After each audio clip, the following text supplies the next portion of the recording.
வணக்கம் தமிழரசு. வணக்கம் பிரதர். ஒரு ஊடகவியலாளராக இப்போ இருக்கக்கூடிய ஆட்சி தொடரணும்னு நினைக்கிறீங்களா, மாற்ற வேணும்னு நினைக்கிறீங்களா? உங்களுடைய பார்வை என்ன? ஓகே, என்னை பொறுத்த வரைக்கும் தனிப்பட்ட முறையில் கேட்டிங்கனாக்கா, திமுக அகற்றப்பட்டு ஒரு மாற்றம் வரணும் அப்படிங்கிறதுல எனக்கு மாற்று கருத்து கிடையாது. ஏன்னா கடந்த 5 ஆண்டுகள் அப்படிங்கிறது வந்துட்டு ஒரு பொற்கால ஆட்சியை திமுக கொடுத்துருக்கா அப்படின்னு கேட்டிங்கனாக்கா, திமுக காரங்கிட்ட கேட்டிங்கனாக்கா பொற்கால ஆட்சி தான் கொடுத்துருக்கு அப்படின்னு தான் சொல்லுவாங்க. ஆனால் வெகுஜன மக்கள்கிட்ட கேட்டிங்கனாக்கா பல்வேறு இன்னல்களுக்கு ஆளாயிருக்காங்க அப்படிங்கிறதுல யாருக்கும் மாற்று கருத்து இருக்க முடியாது. அது வந்துட்டு இங்கே ஏற்பட்டிருக்கக்கூடிய சட்டம் ஒழுங்கு சீர்கேடாக இருக்கட்டும், கொலை, கொள்ளை, கஞ்சா, போதைப் பொருள், பெண்களுக்கு எதிரான கொடுமைகள், பெண்களுக்கு எதிராக நிகழ்த்தப்படுற பல்வேறு விடயங்கள்னு சொல்லிட்டு ஒட்டுமொத்தமாக ஒரு பாதுகாப்பாற்ற சூழலில் இன்றைக்கி தமிழ்நாடு விளங்கிக்கிட்டு இருக்கு அப்படிங்கிறதுல யாரும் மறுப்பதற்கு கிடையாது. அப்போ அந்த அடிப்படையில் இந்த ஆட்சி அகற்றப்பட்டு ஏதோ ஒரு மாற்றம் வரணும் அப்படிங்கிறது மக்களுடைய எதிர்பார்ப்பாக இருக்குது அப்படிங்கிறத நம்ம புரிஞ்சுக்கிறோம். அப்போ அந்த அடிப்படையில் தான் இங்கே திமுக அகற்றப்பட்டு ஒரு மாற்றம் வரணும் அப்படிங்கிறத நானும் முன்வைக்கிறேன். சரி, திமுக ஆட்சியில் மட்டும்தான் இந்த மாதிரியான விடயங்கள் நடக்குது, அதிமுக ஆட்சியில் நடக்கலையா, கடந்த காலங்கள் நடக்கலையா அப்படின்னு கேட்டிங்கனாக்கா நடக்கும். ஆனால் அதனுடைய எப்படி சொல்கிறது, டென்சிட்டி இருக்குல்ல, அந்த குற்றங்களுடைய அடர்த்தி இருக்குல்ல, இது இந்த ஆட்சியில் அதிகமாக இருக்குது, தினந்தோறும் நடக்குது. வட மாநிலங்களில் நம்ம சொல்லுவோம் இந்த மாதிரியான இந்த கூட்டு பாலியல் வல்லுறவுலாம் நடக்குது அப்படின்னு சொல்லிட்டு, அப்படிப்பட்ட கேங் ரேப்ஸ்லாம் இன்றைக்கி வந்துட்டு கோயம்புத்தூர் மாதிரியான நகரங்கள் நடக்குது. விளாத்திக்குளத்தில் ஒரு 12ஆம் வகுப்பு படிக்கக்கூடிய ஒரு மாணவி வந்துட்டு பாலியல் வல்லுறவு செய்யப்பட்டு அவங்க வந்துட்டு கொலை செய்யப்படுறாங்கனாக்கா அந்த அளவுக்கு இங்கே சட்டம் ஒழுங்கு சீர்கட்டு இருக்கிறது அப்படிங்கிறத புரிஞ்சுக்கிட்டு, என்னன்னாக்கா ஒரு அடிப்படையில் ஒரு பொது பார்வையாளனாகவே, ஒரு ஊடகவியலாளன் அப்படிங்கிறத தாண்டி ஒரு மக்களில் ஒருத்தனாகவே இந்த ஆட்சி தொடர்றது அந்த அளவுக்கு நல்லது கிடையாது. திமுக அதிமுக மாறி மாறி ஆட்சி செஞ்சுக்கிட்டு இருக்கிறாங்க. அப்போ இந்த ஆட்சி அகற்றப்பட்டு திரும்ப வந்துட்டு ஒரு மாற்றம் நிகழணும் அப்படிங்கிறத எல்லோருடைய எதிர்பார்ப்பாகவும் இருக்கு. ஏன் நம்ம 10 ஆண்டுகள் அந்த ஒரு ஆன்டி இன்கம்பன்சி இருக்க போய் தான் திமுக ஆட்சிக்கு வந்தாங்க. அப்போ இந்த 5 ஆண்டுகள்லேயே அந்த ஆன்டி இன்கம்பன்சி உருவாகிருக்கு. மக்கள் வந்துட்டு ஒரு எப்படி சொல்கிறது, ஒரு சலிப்பு ஏற்பட்டிருக்கு இந்த ஆட்சியின் மீது, ஒரு வெறுப்புணர்வு ஏற்பட்டிருக்குது அப்படிங்கிறத நம்ம கிரவுண்டில் பார்க்குறோம். அப்போ 2 விதமாக அது வெளிப்படையும். ஒன்று என்னன்னாக்கா, மக்கள் வந்து வெளிப்படையாக வெளியில் கோஷங்கள் போடுவாங்க, போராட்டம் நடக்கும், அதையும் நம்ம பார்த்துக்கிட்டு இருக்கோம். அதாவது நம்ம பல்வேறு அமைப்பை சார்ந்தவங்கள் போராட்டம் நடத்திக்கிட்டு இருக்காங்க. தொடர்ச்சியாக நிறைய போராட்டங்கள், தூய்மை பணியாளர்கள் இருந்து டாக்டர்கள், செவிலியர்கள், ஒப்பந்த ஊழியர்கள்னு சொல்லிட்டு ஏராளமான பேர் போராட்டம், போக்குவரத்து ஊழியர்கள்னு சொல்லிட்டு எக்கச்சக்க பேர் போராட்டம் நடத்திக்கிட்டு இருந்தாங்க. இது போக சைலண்டாக சில செக்டர்ஸ் இருப்பாங்க அந்த அக்ரிகல்ச்சரில், அதாவது விவசாயிகளாக இருக்கட்டும், இன்னும் வேறு சில ஆட்களாக இருப்பாங்க தெரியுமா, அவங்களாம் வந்து சைலண்டாக இருப்பாங்க. அந்த வேவ் எங்கே கிரியேட் ஆகுனாக்க எலெக்ஷன் பூத்தில் தான் கிரியேட் ஆகும். அப்படிப்பட்ட ஒரு மாற்றத்துக்கு தயாராகிடுச்சு அப்படின்னு நான் பார்க்குறேன். அதில் எனக்கு எந்தவித டவுட்டுமே கிடையாது. தமிழ்நாடு வந்துட்டு வேற ஒரு ஆட்சிக்கு தயாராகிருக்கு அப்படிங்கிறத நான் முழுசாக உள்வாங்கியிருக்கிறேன். மக்கள் மாற்றத்தை விரும்புகிறாங்க அப்படின்னு சொல்கிறீங்க. எந்த கட்சி மாற்றாக வந்தால் சரியாக இருக்கும் அப்படின்னு மக்கள் விரும்புகிறாங்க அப்படின்னு நினைக்கிறீங்க, அல்லது எந்த கட்சி வந்தால் சரியாக இருக்கும் அப்படின்னு நீங்கள் நினைக்கிறீங்க? ஓகே, நல்ல கேள்வி. என்னன்னா, இப்போ நம்ம வந்துட்டு மக்கள் வந்துட்டு ஒரு மாற்றத்தை நோக்கி நகர்றாங்க அப்படிங்கிறத புரிஞ்சுக்கிறோம்.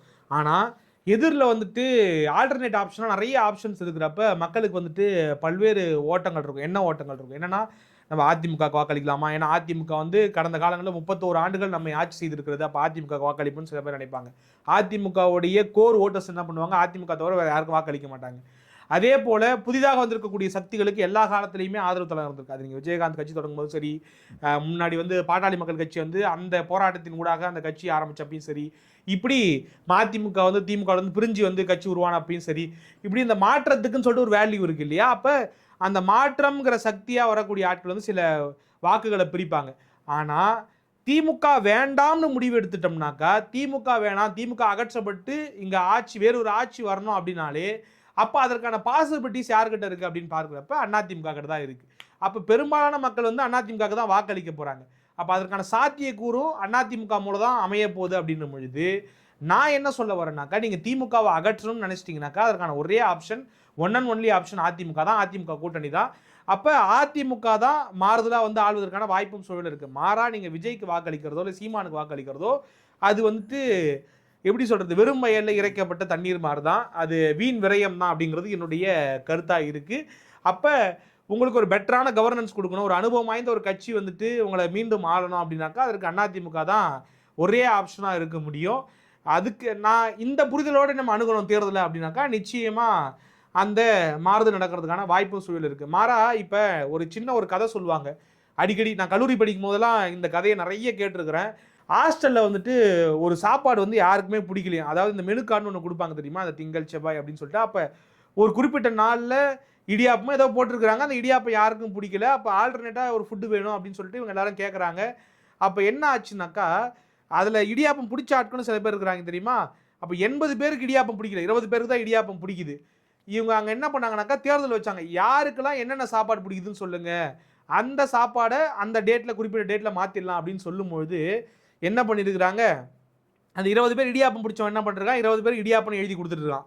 மீதி 80 பேர் இடியாப்பம் பிடிக்கலன்னு போராட்டம் பண்ணான் தெரியுமா? அவன்லாம் என்ன பண்ணிட்டான், உங்களுக்கு எது பிடிக்குதுன்னு கேட்கும்போது ஒருத்தன் ஒரு 10 பேர் என்ன பண்ணான், இட்லி எழுதிட்டான், 10 பேர் பூரி எழுதிட்டான், 10 பேர் சப்பாத்தி எழுதிட்டான், 10 பேர் என்ன பண்ணிட்டான், அதே மாதிரி ஒவ்வொருத்தரும் ஒரு ஃபுட்டு, ஒரு 5 பேர் 16 பேர் அப்படின்னு சொல்லிட்டு வெவ்வேறு ஃபுட்டை எழுதிட்டு கடைசியில் யாரா மெஜாரிட்டின்னு பார்த்தா 20 பேர் அந்த இடியாப்பம் நாம் திருப்பி இடியாப்பம் போகிற நிலைமை ஆகிப்போச்சு. ஆக எதுக்காக சொல்ல வரேன்னாக்கா, நீங்கள் வந்துட்டு திமுக வேணான்னு சொல்லிட்டு உங்களுடைய வாக்குகளை பிரித்து தாவேக்காவுக்கும் சீமானுக்கும் போட்டுட்டு அதிமுகவுக்கு போட்டிங்கன்னா வச்சுக்கோங்க, திமுக 40 ஓட்டு எடுத்து அவன் ஜெயிச்சிருவான், அதிமுக 38 ஓட்டு எடுத்துருக்கோம். நீங்கள் என்ன பண்ணுவீங்க, தாவேக்காவுக்கு ஒரு 10 ஓட்டு, சீமானுக்கு ஒரு 12 ஓட்டு போட்டிங்க அப்படின்னாக்கா, அப்போ கடைசியில் திரும்பி திமுகவே ஆட்சிக்கு வந்துடும். அப்போ அந்த புள்ளியில் தான் நம்ம என்ன சொல்கிறோம்னாக்கா, அதிமுக மட்டும்தான் மாற்றாக இருக்க முடியும், அதிமுகவால் மட்டும்தான் மாற்றத்தை நிகழ்த்த முடியும், அதற்கான வலு உள்ள கட்சி, அதற்கான சாத்தியம் உள்ள கட்சி. நான் வந்துட்டு அடிப்படையில் வெற்றிக்கான வாய்ப்பு மட்டும் இருக்கதா சொல்லலை, திமுக செய்யக்கூடிய அந்த தவறுகள்லேருந்து அதை சரி செய்து தமிழகத்தை மீட்டெடுக்கக்கூடிய வல்லமையும் அதிமுக கிட்ட தான் இருக்குது. அதனால தான் கடந்த காலங்களில் நம்ம திமுக ஆட்சியை அகற்றிட்டு அதிமுகவை தொடர்ச்சியாக கொண்டு வந்திருக்கிறோம். நம்ம எம்ஜிஆர் அவர்களும் தொடர்ச்சியாக 11 ஆண்டுகள் 3 முறை ஜெயிச்சார், அம்மையார் அவர்கள் தொடர்ந்து 2 முறை ஜெயிச்சாங்க. அதற்கான காரணம் என்னன்னாக்கா, தே கிவன் அ பெட்டர் கவர்னன்ஸ் அப்படிங்கிறதான் அடிப்படையில் யதார்த்தம். அதை இப்போ இருக்கக்கூடிய தலைமுறை புரிஞ்சுக்கிட்டு நடந்தாங்கனாக்கா மாற்றம் சரியாக நடக்கும். மாற்றத்துக்கான விதையை வந்து நம்ம அதிமுகவிலிருந்து தான் ஏற்படுத்த முடியும் அப்படிங்கிறதா என்னுடைய பார்வையாக இருக்குது. அதிமுகவை பொறுத்த வரைக்கும் எடப்பாடி தான் சிஎம் கேண்டிடேட்டாக இருக்கார். எடப்பாடி மீதான பொதுமக்களுடைய பார்வையும் கொஞ்சம் கொஞ்சமாக மாறிக்கிட்டு இருக்கு. இப்படி இருக்கக்கூடிய சூழலில் எடப்பாடி சிஎம்மாக வந்தால் இப்போ இருக்கக்கூடிய ஆட்சியை விட ஒரு பெட்டரான ஆட்சியை தர முடியும் அப்படியான ஒரு நம்பிக்கையை விதைச்சிருக்காரா? உங்களுடைய பார்வை என்ன? ஓகே, என்னன்னா எடப்பாடி பழனிசாமி அவர்களை பொறுத்த வரைக்கும் கடந்த 4.5 ஆண்டுகள் அவர் ஆட்சி செஞ்சார் தெரியுமா? அப்பவே வந்துட்டு நிறைய விடயங்களை செஞ்சிருந்தாரு. எடப்பாடியினுடைய செட்பேக்காக அமைஞ்சது என்னன்னாக்கா, எடப்பாடி தான் செய்த விடயங்களை மக்கள்கிட்ட சரியாக கொண்டு போய் சேர்க்கலை அப்படிங்கிறத பார்க்குறோம். ஆனால் ஸ்டாலின் அவர்கள் வந்துட்டு எதை செஞ்சாலுமே வந்து பார்த்தீங்கன்னாக்கா, உதாரணத்துக்கு அவர் காலை உணவு திட்டம் கொண்டு வராரு, அது நல்ல ஸ்கீம், நம்மளே நிறைய வாட்டி பாராட்டியிருக்கோம். ஆனால் ஸ்டாலினுடைய வலிமை என்னன்னாக்கா, குழந்தைங்களுடைய தட்டில் சோறு விழறதுக்கு முன்னாடி ஓடிங்ஸ் தான் ஏறிடும், பட்டுன்னு பேனர்லாம் ஏறிடும். அதாவது ஒரு படத்தில் ஒரு நகைச்சுவை இருக்கும், நாடோடிகள் படத்தில், ஏடா இப்போதானா சொன்னீங்க அதுக்குள்ளே பார்த்தா பேனர் வச்சிட்டிங்கன்ற மாதிரி, குழந்தைங்க தட்டில் சோறு விழறதுக்கு முன்னாடி இங்கே பேனர் ஏறிடும், அங்கே குழந்தைங்க சாப்பிட்டுக்கிட்டு இருப்பாங்க பேனரில். அப்போ அந்த ஒரு டெக்னிக்லாம் இல்லாமல் போனதால் தான் அவரோட செஞ்ச சாதனைகள்லாம் காணாமல் போயிருக்கு அப்படிங்கிறத நான் புரிஞ்சுக்கிறேன். இப்போ இந்த 5 ஆண்டுகள் ஆட்சியை விட அவர் 4.5 ஆண்டுகள் சிறப்பாக அத்தனை உட்கட்சி பிரச்சனைகளுக்கு நடுவில், அதாவது தன்னை சுற்றி பல்வேறு ஃபேக்டர்ஸ், அதாவது தொடர்ச்சியாக ஸ்டாலின் ஒரு பக்கம் அழுத்தம் கொடுத்துட்டு இருந்தார், 4 நாள் ஆட்சிக்கு வந்துடும், 10 நாள் ஆட்சிக்கு வந்துடும், 13 நாள் ஆட்சிக்கு வந்துடும். இதையெல்லாம் தாண்டி அவர் நிறைய விஷயங்களை பண்ணாப்புல. கொரோனா வந்துடுச்சு, புயலை சந்திச்சாப்புல, 2 வருஷம் அந்த கொரோனாவிலே போயிடுச்சு. ஆக இதை கடந்து அவர் என்ன செஞ்சிருக்காரு அப்படிங்கிற ஒரு கேள்வி இருக்குல்ல, அதை இங்கே விளக்கணும்னு ஆசைப்படுறேன் நான். நீங்கள் விவசாயத்துக்கு மட்டும் எடுத்துக்கங்களேன், விவசாயிகளுக்காக பல்வேறு திட்டங்கள், அதாவது பல ஆண்டுகளாக, பல நூற்றாண்டுகளாக கைவிடப்பட்டிருந்த குடிமராமத்து திட்டத்தை கொண்டு வந்து ஒட்டுமொத்த தமிழ்நாட்டினுடைய நிலத்தடி நீரையும் உயர்த்தி இருக்கிறாரு. ஒரு அடிப்படையில் ஒரு விவசாயியால் தான் இப்படி சிந்திச்சு அந்த திட்டத்துக்கு அவ்வளோ பெரிய தொகையை ஒதுக்கி வந்து செயல்படுத்த முடியுங்கிறத காட்டினார் இல்லையா? பாதுகாக்கப்பட்ட வேளாண் மண்டலத்தை உருவாக்கினார் இல்லையா? மீத்தேனுக்கு கையெழுத்து போட்டு வந்தது திமுக. ஆனால் ஈத்தேனையும் நீ எவ்வளோ பெரிய புதையலாக இருந்தாலும் சரி, என்னுடைய மண்ணில் இருந்து அதை எடுக்காது, விவசாயம் தான் அதை விட எங்களுக்கு ரொம்ப முக்கியம், சோறு இல்லைன்னா நான் வாழ முடியாது, சோறு நீரும் எனக்கு முக்கியங்கிறத நிரூபித்து சீமான் மேடைகளில் முழங்கிறத அவர் வந்து மேடையிலேயே முழங்கிக்கிட்டு இருக்கிறாப்புல, ஒரு சாத்தியப்படுத்தி காட்டினாப்புல, தன்னுடைய டெல்டா ஜோனை பாதுகாத்து காட்டினாரா இல்லையா? இது போக என்னென்ன திட்டங்களை கொண்டு வந்தார்? விவசாயிகள் நடந்தாய் வாழ் காவிரி திட்டம், நீண்ட நாள் கனவு திட்டமாக இருந்த அத்திக்கடவு அவிநாசி திட்டம், 50 ஆண்டுகள் கனவு திட்டங்க, அதை முடிச்சு கொடுத்தாரு. அதாவது கட்சி சார்பு இல்லாமல் இயக்கம், அதாவது அந்த பல்வேறு சங்கங்கள் இருக்கும். உதாரணத்துக்கு நீங்கள் விவசாய சங்கங்கள் எடுத்தீங்கன்னா நிறைய விவசாய சங்கங்கள் இருக்கும். எல்லா சங்கங்களும் ஒன்று சேர்ந்து எடப்பாடியார் அவர்களுக்கு பாராட்டு விழா நடத்தினாங்க. அதுவும் இப்போ நடத்தினாங்க, இப்போ திமுக ஆட்சியில் நடத்தினாங்க அப்படிங்கிறத பார்க்குறோம். அப்போ விவசாயிகளுக்கு பார்த்து செஞ்சாப்புல, பயிர் காப்பீடு கொடுத்தாப்புல, ஏப்பீடு கொடுத்தாப்புல, பயிர் கடன்களை தள்ளுபடி பண்ணாப்புல, இவ்வளவு மாறுதல்களை அந்த 2 வருஷத்தில் நிகழ்த்தினாப்புல. கல்வி கட்டமைப்பில் என்ன பண்ணாப்புல அப்படிங்கிற ஒரு கேள்வி இருக்குல்ல. கல்வி கட்டமைப்பில் யோசிச்சு பாருங்க, 17 மருத்துவக் கல்லூரிகள் அந்த 10 ஆண்டுகளில் கொண்டு வரப்பட்டது. 11 மருத்துவக் கல்லூரிகள் அவர் மட்டுமே சிங்கிள் டேக் அவேவில் மத்திய அரசு கேட்டு பெற்று வாங்கிட்டு வந்தாப்புல. 22 பாலிடெக்னிக் கல்லூரிகள், சட்டக்கல்லூரிகள், 4 பொறியியல் கல்லூரிகள், இப்படி 4 கால்நடை மருத்துவக் கல்லூரிகள்னு சொல்லிட்டு அடுக்கிக்கிட்டே போகலாம். அவ்வளவு கல்வி கட்டமைப்புகளை உருவாக்கினாப்புல, அவ்வளவு விடயங்களை பண்ணாப்புல, திமுக ஆட்சியில் என்ன பண்ணாங்கன்னு கேளுங்களேன். ஏதாவது ஒரு டேட்டா எடுத்து காமிங்க. 0 மருத்துவக் கல்லூரிகள். கலை அறிவியல் கல்லூரிகளில் கிட்டத்தட்ட ஒரு 15 கூட தொடங்கல. அவங்க 68. நீங்க யோசிச்சு பாருங்க, 10 ஆண்டுகள் 68 கலை அறிவியல் கல்லூரிகள். ஆக திமுக செஞ்ச ஒரே சாதனை என்ன தெரியுமா? கல்வியில் சிறந்த தமிழ்நாடுன்னு ஒரு விழா எடுத்து அதில் ஒரு 4 நடிகர்களை கூப்பிட்டு விளம்பரப்படுது. நான் சொன்னேன்ல, அந்த குழந்தைகள் தட்டில் சோறு விழாத்துக்கு முன்னாடி எங்கள் போர்டு ஏறிட்டு அந்த மாதிரி யாரோ இத்தனை ஆண்டுகள் செஞ்சு சாதனைகளுக்கு இவங்க விழா எடுப்பாங்க. 52% ஜிஆரை கொண்டு வந்தது எடப்பாடி ஆட்சியில். ஆனால் இவங்க ஜிஆர் பேரை சொல்லி மாத்தடிக்கிறாங்க. உதாரணத்துக்கு நான் ஒன்று சொல்லணும், இவங்க எந்த அளவுக்கு அந்த கிரெடிட்டை வந்து எடுத்துக்கிறாங்க அப்படின்னாக்கா, ஒரு நாள் ஒரு வாக்குவாதம் நடந்துகிட்டு இருக்கு. முன்னாள் மாணவர் அணி செயலாளராக இருந்தாப்புல ராஜீவ்காந்தி, அவர் வந்துட்டு ஒரு டேட்டாவை எடுத்து போடுறாப்புல, அதில் இயரை கட் பண்ணிட்டு 2019ங்கிற இயரை கட் பண்ணிட்டு பார்த்தீங்களா, திராவிட மாடல் ஆட்சியில் திராவிட அரசாங்கம் ஆளக்கூடிய தமிழ்நாட்டில் 52% ஜிஆர்னு சொல்லிட்டு. அது ஆக்சுவலாக எடப்பாடி ஆட்சி நடந்தது. ஆக அதிமுக செய்த சாதனைகள்லாம் அடுக்கி ஒருங்கிணைச்சு சேர்த்து திராவிட மாடல் சாதனை. இப்படியாக கல்வி கட்டமைப்புக்கு என்ன உருவாக்கணும்? நான் ஒன்றும் உருவாக்கல. 0 மருத்துவக் கல்லூரி, நான் எந்த கல்லூரிகளும் உருவாக்கல. வேற என்ன செஞ்சோம்? ஒண்ணுமே செய்யல. அப்படிங்கிற நிலைமையில தான் நீங்க திமுக அரசு இருக்கு. அப்ப நீங்க எந்த செக்டாரை எடுத்தாலும், நீங்க 10 ஆண்டுகளா அவங்க பிடிச்சிட்டு வந்த, அதாவது அவங்க கொண்டு வந்த அந்த முதலீடுகள், அதனுடைய தாக்கம்ங்கிறது கொஞ்சம் கொஞ்சமா தான் தெரியும். அப்ப அந்த 10 ஆண்டுகள் முதலீடு ஊடாக இன்னைக்கு அந்த பொருளாதார ஜிடிபி அந்த இண்டிகேட்டர் காமிக்குது இல்லையா, அதை காமிச்சு நாங்கள் இரட்டை கழகத்தை முதல்ல ஜிடிபிங்கிறது வந்துட்டு ஒரு உற்பத்தி திறன், அதாவது ஒரு உள்நாட்டு உற்பத்தி திறன் என்ன இருக்குங்கிறத கணக்கிறது மட்டும்தான். அது வந்துட்டு ஒரு தனி மனிதனுடைய வளர்ச்சியினுடைய குறியீடோ இல்லை ஒரு சமூகம் வந்துட்டு எல்லா வகையிலும் சிறப்பாக இருக்கிறதுக்கான குறியீடோ கிடையாது. இப்போ அதை வச்சு ஒரு பக்கம் உருட்டுறது. அப்போ அந்த முன்னேற்றம் எப்படி ஆரம்பிச்சு? அது வந்து நேற்று ஆரம்பிச்சு இன்னைக்கு நடந்துருமா? அதற்கான விதை யாரப்படுது? நீங்கள் ஒட்டுமொத்த இந்தியாவிலையும் மைனஸில் ஜிடிபி க்ரோத் போய்கிட்டு இருந்தப்ப அதை பாசிட்டிவ்ல வச்சிருந்த ஒரு முதல்வர்னாக்கா அது எடப்பாடி பழனிசாமி அவர்கள்.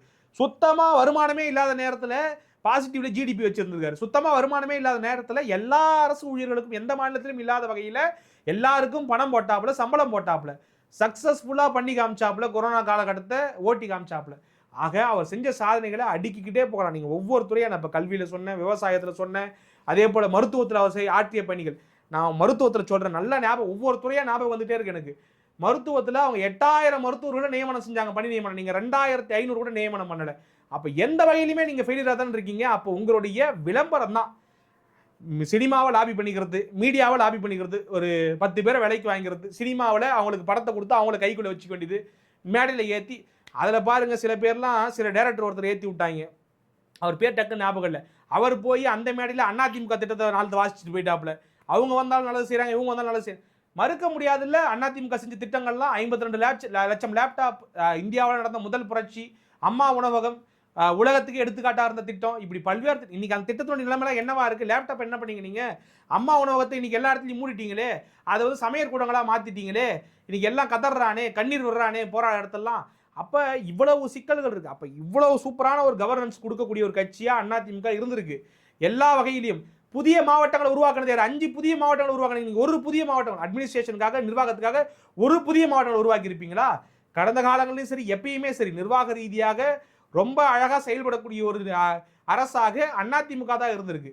அப்போ இன்னைக்கு கூட பாருங்க, இடஒதுக்கீடு ஸ்போர்ட்ஸ் கோட்டா கொண்டு வந்தது யாரு? எடப்பாடி அவர்கள் கொண்டு வந்தாப்புல. 2 ஆக்கினாப்புல, 2% அவர் தான் கொண்டு வந்தாப்புல, அதை 3 ஆக்கினது அவர் தான். இன்னைக்கு அதில் பணி நியமனம் போட்டுட்டு அதை ஒரு விளம்பரம் பண்ண. ஆனால் இவர் கொண்டு வந்து இவர் விளம்பரப்படுத்த மாட்டாரே அப்படிங்கிறதா வேதனை. 4 இடஒதுக்கீடு கொண்டு வந்தாருங்க. அந்த இடஒதுக்கீடு மக்கள்கிட்ட போய் சென்றடைஞ்சிருக்கா அப்படிங்கிற கேள்வி இருக்குல்ல. 7.5% கொண்டு வந்தது அவர் ஊருக்கே தெரியும். இந்தியாவிலேயே ஒரு முதல்வர் 162 ஆர்டிகல் நினைக்கிறேன், அந்த ஒரு சட்டத்தை பயன்படுத்தி ஆளுநரை மீறி அந்த சட்டத்தை கொண்டு வந்தாரு. மத்திய அரசு எதிர்க்கலன்னு சொல்லுவாங்க, மத்திய அரசு எதிர்த்து தான் பாதுகாக்கப்பட்ட வேளாண் 162 ஆர்டிகளை பயன்படுத்தி 7.5 இப்படி எல்லாத்தையும் செஞ்சுட்டு அவர் வந்துட்டு பார்த்தீங்கன்னாக்கா எதுவும் செய்யலை, நம்ம எல்லாம் செஞ்சுருக்கிறோம். இதில் 7.5க்கு இடையில அந்த கிரெடிட் எடுத்துக்க பார்த்தாங்க. அதெல்லாம் இன்னும் கொலை கூத்து, காமெடி கூத்து. இவங்க போராடி தான் 7.5 கொண்டு வந்துடுறான் அவர். ஆக இந்த மாதிரியான நகைச்சுவையெல்லாம் வந்துட்டு தொடர்ச்சியாக பண்ணிக்கிட்டே இருப்பாங்க. அப்போ எந்த வகையில் பார்த்தாலும் அவர் வந்து பொட்டன்ஷியல் கேண்டிடேட்டாக இருக்கிறாப்புல. நீங்கள் விஜய் வந்து இதை பண்ணுவார், சீமான் வந்து இதை பண்ணுவார்னு சொல்ல முடியுமா? இவர் வந்துட்டு அந்த பாடத்தை கற்றுக்கொண்டவர். எங்க? அதிமுக என்கிற அண்ணாவினுடைய பட்டறையிலிருந்து உருவான ஒரு மாணவன் எடப்பாடி பழனிசாமி. அவரை சுற்றி எக்கச்சக்கமான ஆட்கள் இருக்கிறாங்க. நீங்கள் வந்துட்டு திராவிடின் ஐடியாலஜியை தாங்கி பிடிக்கக்கூடிய அந்த திராவிடின் ஐடியாலஜி ஊடியாகத்தான் 4 இடஒதுக்கீடு கொடுக்குறாரு. இவ்வளோ விஷயங்களை செய்கிறாப்புல, மாணவர்கள் கொண்டுனா போய் முன்னாடி நிற்கிறாப்புல, இவ்வளோ கல்லூரிகளை உருவாக்கி இருக்கிறாப்புல. நம்ம என்ன செஞ்சுருக்கோம் திமுக ஆட்சியில் அப்படிங்கிறது இருக்குல்ல. ஒரு 3 ஸ்கீம், 1000 ரூபாய் மகளிர் உரிமை தொகை, அதுக்கப்புறம் பார்த்தீங்கன்னாக்கா தமிழ் புதல்வன் திட்டம், அதே போல புதுமை பெண் திட்டம், இவ்வளவுதான். இதை பண்ணிட்டோம். அப்போ இதெல்லாம் அதிமுக ஆட்சி செய்யலையா? அதிமுக இதை விட சிறப்பாக செஞ்சுக்கிட்டு இருந்தாங்க.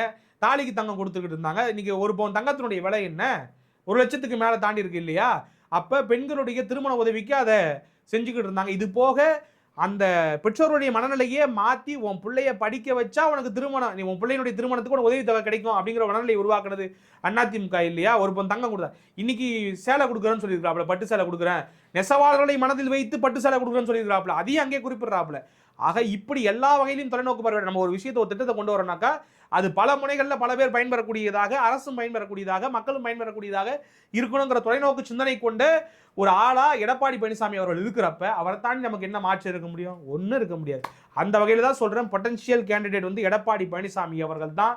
அவர் தான் வந்துட்டு மிகச்சிறப்பாக இந்த நாட்டை வழிநடத்த முடியும். திமுகவை தாண்டி திமுக செய்த அந்த விடயங்கள், தவறுகளிலிருந்து ஒருத்தர் மீட்டெடுத்து மீளுருவாக்கம் செய்ய முடியும் தமிழ்நாட்டினாக்கா அது அதிமுக கட்சியால் தான் முடியும்.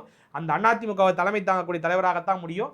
அந்த தலைவர் இன்னைக்கு எடப்பாடி பழனிசாமி அவர்களாக இருக்காரு. அதனால அதுதான் ஒரே பாசிபிலிட்டியை தவிர வேற விடயமே கிடையாது. ஏதாவது நீங்க திமுக வந்து பெட்டரா பெர்ஃபார்ம் பண்ணிருக்கு அதிமுகவோட ஏதாவது ஒரு விடயத்தை சொல்லுங்களேன்.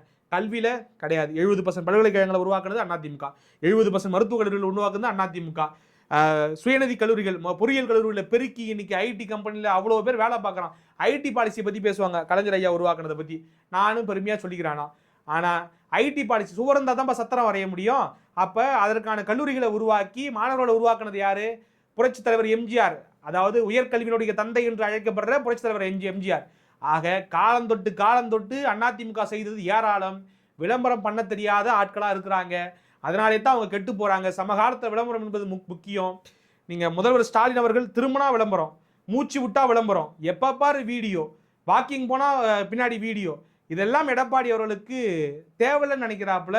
ஆனால் ஓரளவுக்கு இதெல்லாம் தேவை தான் சமகாலத்தில் அப்படிங்கிறது என்னுடைய பார்வை. அவங்களுமே வந்து டிஜிட்டல் ப்ரொமோஷன், ஏன்னா சின்ன சின்ன பசங்களாக இருக்கிறாங்க, 18 வயசு பசங்க, 30 வயசு பசங்களுக்குலாம் இதெல்லாம் தான் ரசிக்கிறாங்க. நம்ம யதார்த்தமாக பயனாளர்கள் வாக்களிச்சா போதும் நம்ம நினைக்கிறோம். 7.5% படித்து 6000 டாக்டர்கள் உருவாக்கி இருக்கிறோம், அவங்க வாக்களிச்சா போதும் மட்டும் நினைக்காதீங்க. அந்த 6000 பேர் உருவாக்கி இருக்குங்கிறது 6 லட்சம் பேருக்கு கொண்டு போய் சேருங்க, 6 கோடி பேர் கொண்டு போய் சேருங்க அப்படிங்கிறதா நம்மளுடைய பார்வையாக இருக்குது. ஆக மாற்றம் என்றால் அது அதிமுக தான், மாற்று என்றால் அது எடப்பாடி பழனிசாமி தான் என்பது என்னுடைய கருத்து.